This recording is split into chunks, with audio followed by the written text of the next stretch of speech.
Whenever I see babies, whenever I see a pregnant woman, I do think about him because I know that it all happened in birth and it all happened when he was just a baby. My mom was 16 and a half weeks pregnant when he died, and I never got to meet him. I still count him as my little brother. The only image I have in my mind is a little blonde kid running around playing hockey with him as a brother. Someone who's always there and who comes by in the form of the butterfly to say hi. When I look out my window, I think of him coming to me. At night, I talk to him. At night. What do you talk to him about? That I miss you.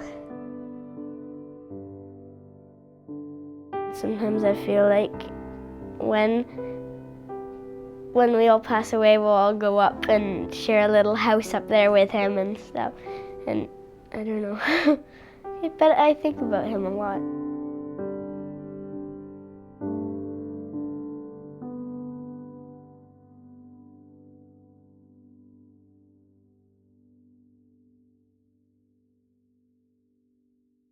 The purpose of our research was to explore bereaved children's and adolescents' experiences with loss, grief, and mourning after the death of a baby sibling, and in the context of their family and school life. We identified 4 themes from our data, and we present them here directly from the words of the children, the adolescents, and the parents. And we found one key idea ran throughout the themes, that the relationship with the deceased baby sibling is ongoing and evolving over the years. The baby sibling is always present in the children's and adolescents' lives in some way.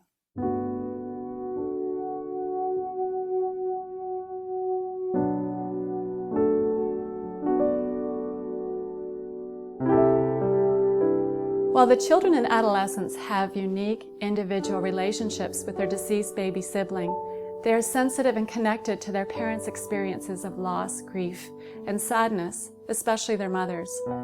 Parents' and children's grief mutually impact one another. The children at times embody their parents' grief by feeling their parents' sadness as well as their own.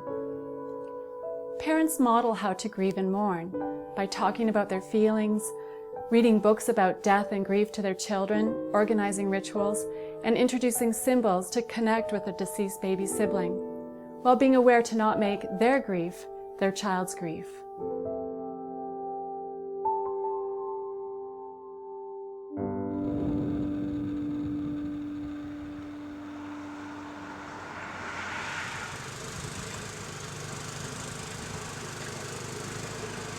And then the evil guy with the eyeglass thing. They came home from school and I sat them all down and explained to them, I just said, the baby in Mommy's belly had a problem and his heart stopped beating, and there won't be a baby. And Tori just sat there really quietly, and Joel got up and ran out.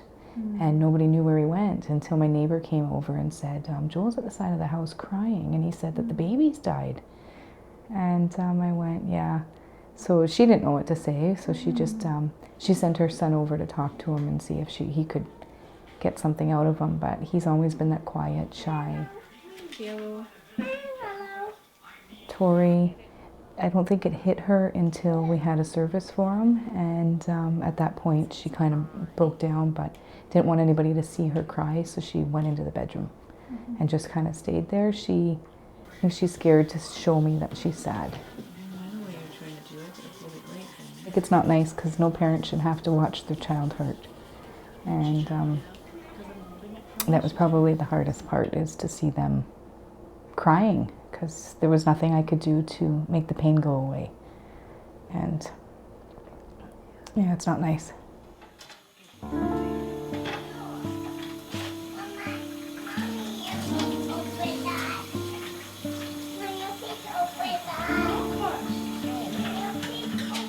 Years ago, I don't know how, there were days that I got out of bed, so I don't know how I was helping them.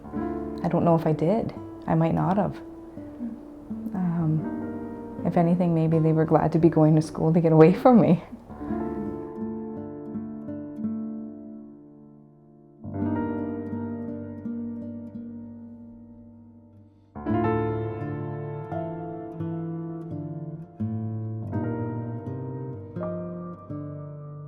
I'm looking at sort of how are they responding to an afternoon or an evening where mom may be feeling sad and is crying, and so you kind of you look at your wife and then you look at your children and see what's their response, and their response is usually really quite sensitive. You know, they will try and console her, almost like the parent.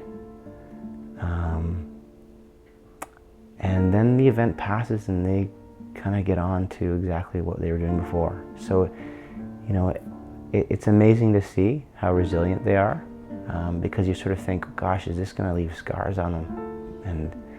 And I think that the approach that we've had in our family is that it won't, you know, because it's been open. For their development and our development as a family, it was very, very difficult. So having it as an open book here has really helped them. When they make comments about Basil being with us or just anything positive and ways I see them healing, it helps me a lot. It has helped me. We make a cake for him. Yeah. Do you have candles? And what else do you do?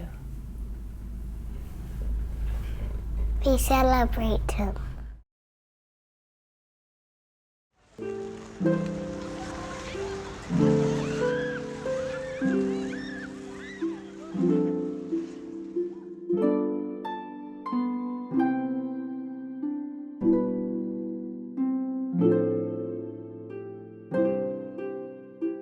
I remember my mom being pregnant.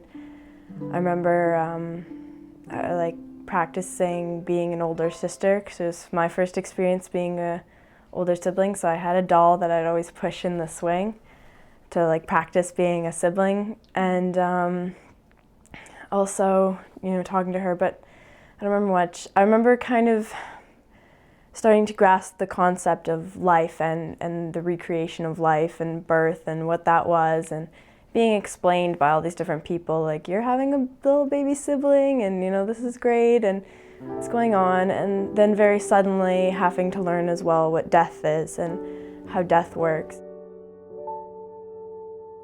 We had decided not to bring them to the hospital to even see Jacob. And we made a very, very quick decision, and as it turns out, I think we made the wrong decision, because we've since heard from them that they wish they had seen him.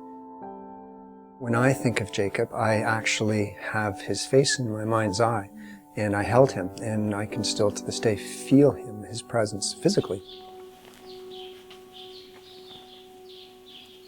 Oh, you want a treat, don't you? Since I'm the only one that was kind of born after, I feel thankful, and I feel like he would recognize me, kind of. I don't know. If Jacob hadn't died, then quite likely we wouldn't have Saskia.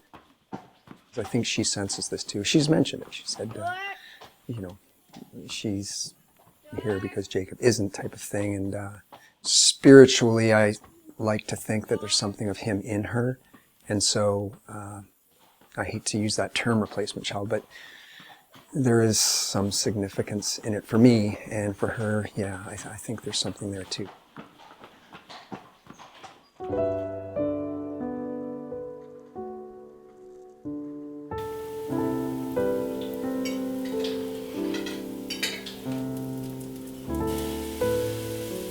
Jace, you want another one?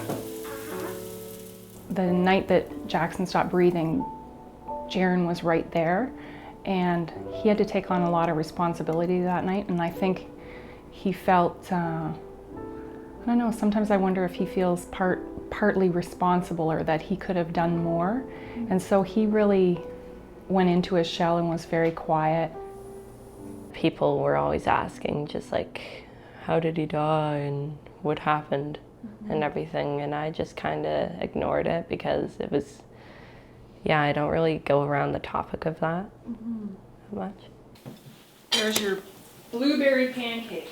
Thank you. And Jace was only 3, but he probably talks about Jackson more than Jaren does. And what was it like when Jackson died then? How was that? I got sad, really sad, and I cried.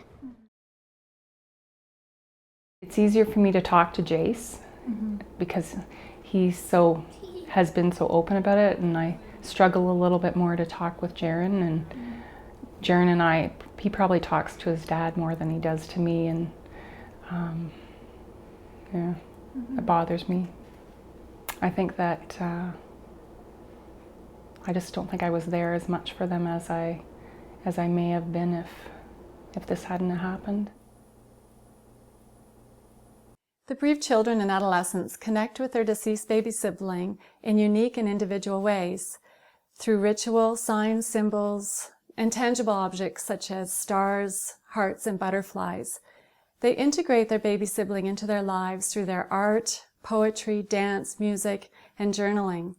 Many talk to their baby sibling and feel a constant presence, which is mostly comforting, though uncomfortable at times for some.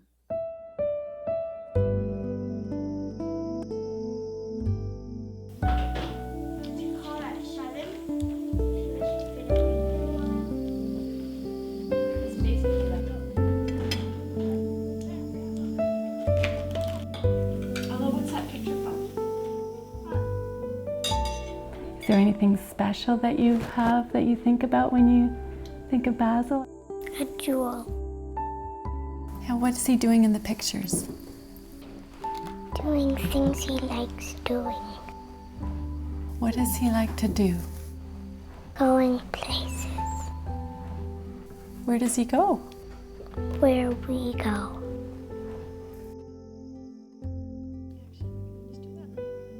You know, they're very real about how they deal with the events that have taken place since Basil passed away.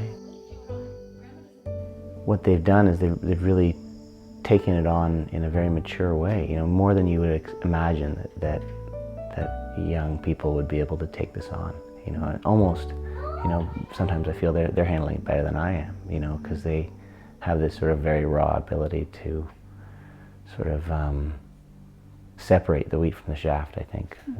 So we tend to complicate things as adults. And What are you drinking there? Tea. Is it good? We were at the butterfly release this spring. We were sitting side by side just listening to the opening speech, and they had just released doves, and he was speaking about spirits being with us. And August and I were just listening, but August leaned over at that moment and said, Basil is always with us. So they get it, and they feel it for sure.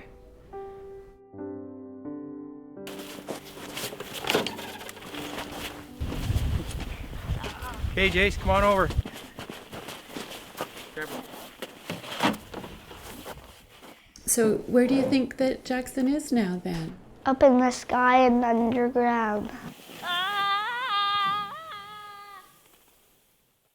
At night, I talk to him. At night. Night.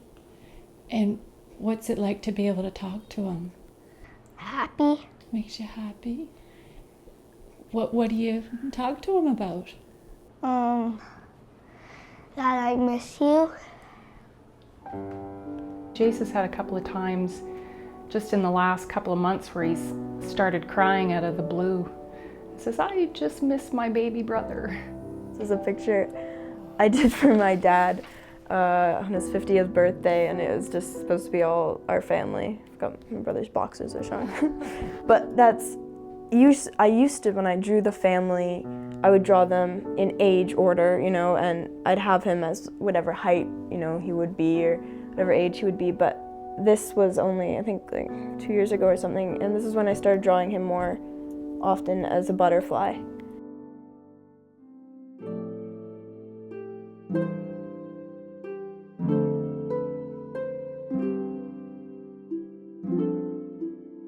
Once a year, the BFO tree lighting, which I really enjoy. I think it's nice. It's brief and it's a good way of, it's a nice event. It's very peaceful. And then we've got the balloon ceremony, which I like as well. But the ones that are more important to me are the personal ones. And that's like writing a poem once in a while or something like that, or just playing some music. And I think if you can find a way to get some of those emotions out through art or through some other form, then that's just a great thing. How do you connect with him? I don't know, I feel like since I'm the only one that was kind of born after, I feel thankful, and I feel like he would recognize me, kind of. I don't know. Do you ever talk to him, or? Sometimes when I'm really upset or something, I just talk to him. And what's that like for you to do? Well, I feel like he's somebody that, well, he can't argue with me. Or I talk to him or the dog or something like that, and I feel kind of connected at that moment.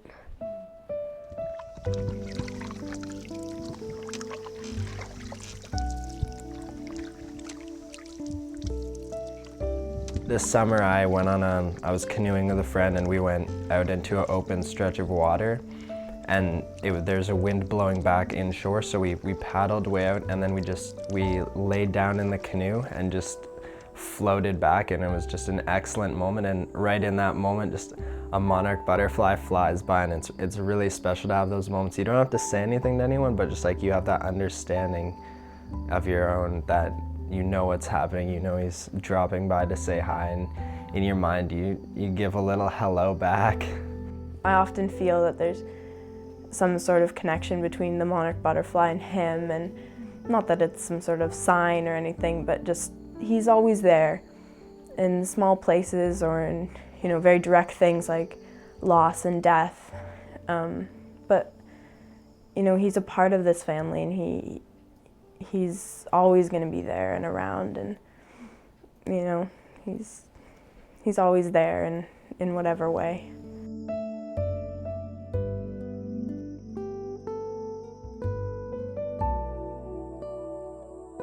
We see hearts everywhere, like in the randomest places. He's watching us. And what's it like to feel that, or that he's watching you, over you? It's honestly kind of scary. Is it? How so? It's like kind of like I'm watching your every move. Is that the only feeling is scary, or? No, it's nice. Makes you feel like he is there. Can you tell me about Seth? Who's Seth? He's up in the sky. And what's it like to think of him up in the sky? I pray to him. Where do you think he is now? In heaven.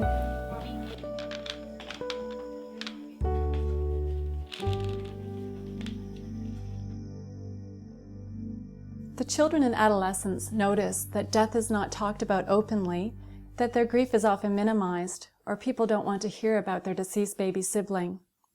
They are cautious about with whom they share their loss. Sometimes the people who support and understand one child are the same people who hurt and judge another. This is the learning curve for bereaved children and adolescents. They must negotiate their grief with the world, which means knowing when and how much to say and to whom in order to get the support they want, and be careful not to get hurt or shut down. The children and adolescents find it comforting when people listen. For example, a teacher, parent, grandparent, counselor at school, and some friends.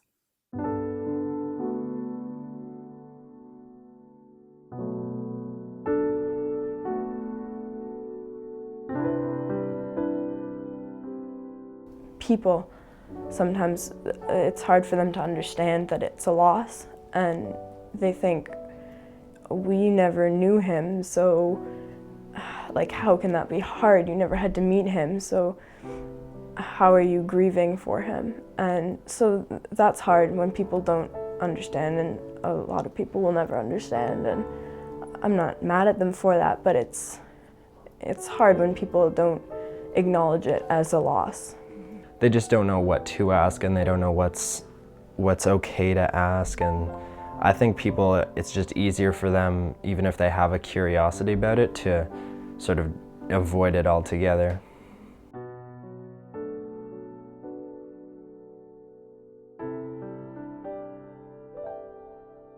Joel had his friends, like I think he did a lot of just playing. Zach, you know, because Zach was there, so he went off and he did things with Zach.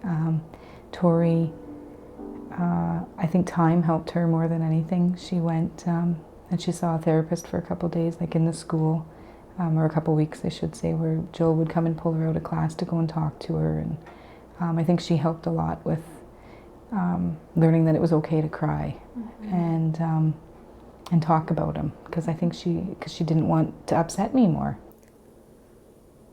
I went to see a guidance counselor at school. Okay. How did that help?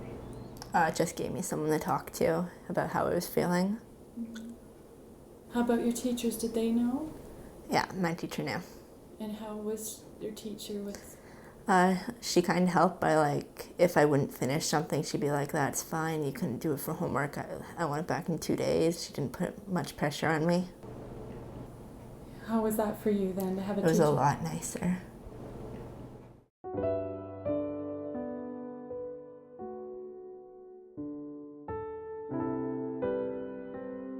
What helped you then when you were sad? Aunt Charlotte and Grandma came to stay over. Uh-huh. And did that help? Yeah.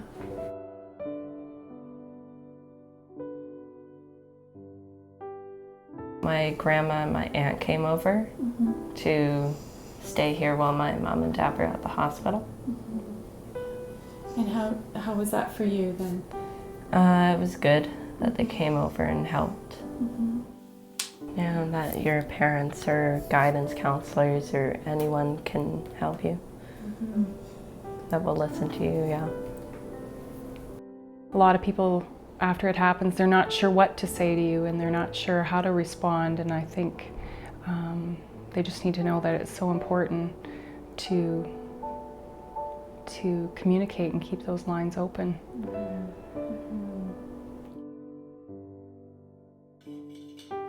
You get really touched by people that reach out, because, you know, it's just so much easier for people to sweep it under the carpet and just pretend that everything's fine because it, you know, maybe time has passed or. The children and adolescents grow in compassion and understanding after the death of a baby sibling. Grandparents, teachers, and parents describe the deep sensitivity and empathy among even the youngest of bereaved children, who are often described as beyond their years. The adolescents describe how they understand the meaning of the death of a baby sibling in new ways now that they are older. They especially understand the depth of their parents' grief and pain after the loss and death of a child. Anything that you see that's changed? We have more of a relationship. More like open to talk to each other. And how does that feel in your life? It makes it easier to talk to everyone. I think now she's more in tune to people's feelings. But 3 years ago, I don't think there was a lot of change with her.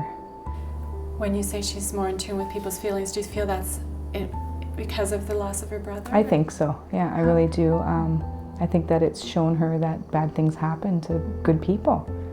And it's maybe made her a little more willing to talk about things. It's funny, I was talking to a friend who's got a son who's a couple of years older than Ella. So Ella's 7 and his son is probably around 10, and he's asking complicated questions about life and death. And he's having a really tough time, telling him about this. And our kids sort of have a sort of natural understanding of maybe not exactly what it means to die, but it's part of our dialogue, and they're not afraid, And actually, I remember when I was young, being quite afraid of death. It seemed to be the worst thing that I could imagine, and it is terrible. But I think being more open helps them sort of live more. Once I started to really understand, it was hard to figure out how to grieve for him, because most people, if they go through a loss, I guess then they can grieve then, and they're sad about it then, and it only hit me the years later when I always knew about it, but to really start to understand what had happened. So the grief part of it, I guess, has just come later and really spread out, not to a point when it happened. For each of us in my family, I think it's made us better people in that we're more sympathetic and you're more sensitive towards other people, not just people who've lost children, but I think you actually become a more sensitive person to anyone who's experienced some sort of hardship. The death of a baby sibling profoundly impacts brothers and sisters. We asked the children, adolescents, and parents what messages they would give to children and families whose baby sibling died. Here's what they said.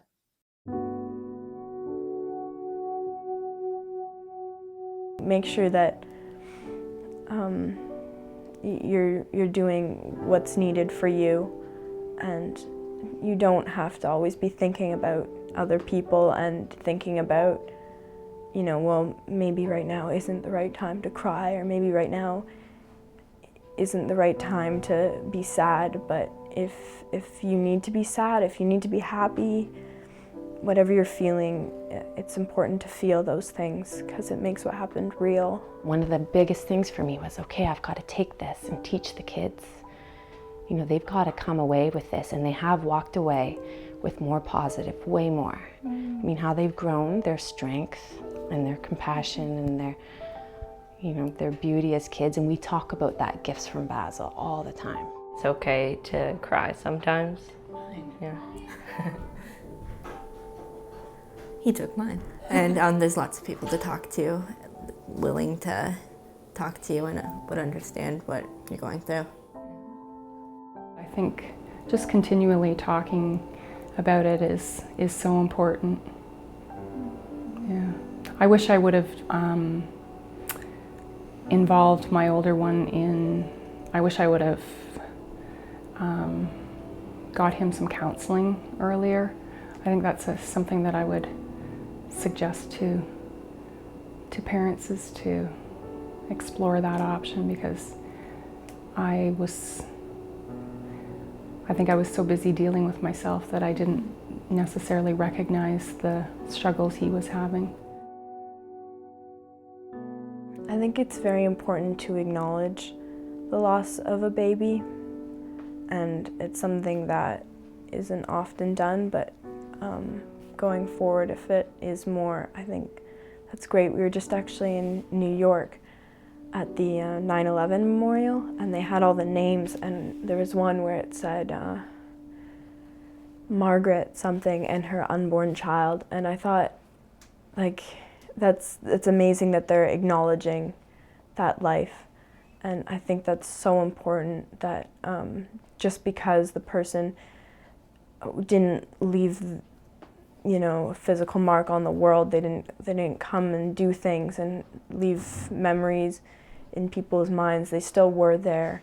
They still did have a life, and it's very important to acknowledge them. And I hope that things like that continue, that people continue to notice the loss and understand that it is there.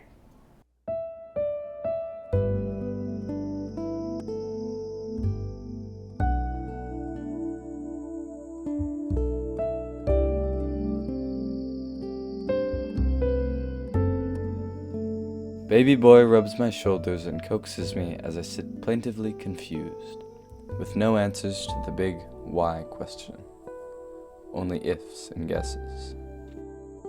Torn firmly from two people, my beautiful, strong mother and father, made weaker than flailing, drowning arms, picked up only by their small children. And I think of him from time to time, with my eyes and my heart to the sky. Sometimes in rare moments of calm happiness, I wish he'd come down here and share it. And sometimes he does. Fluttering by in his little orange-winged body, yelling, "I'm here," from a few feet above me, and I gleam. You're looking down gleefully, and I'm looking up, lovingly.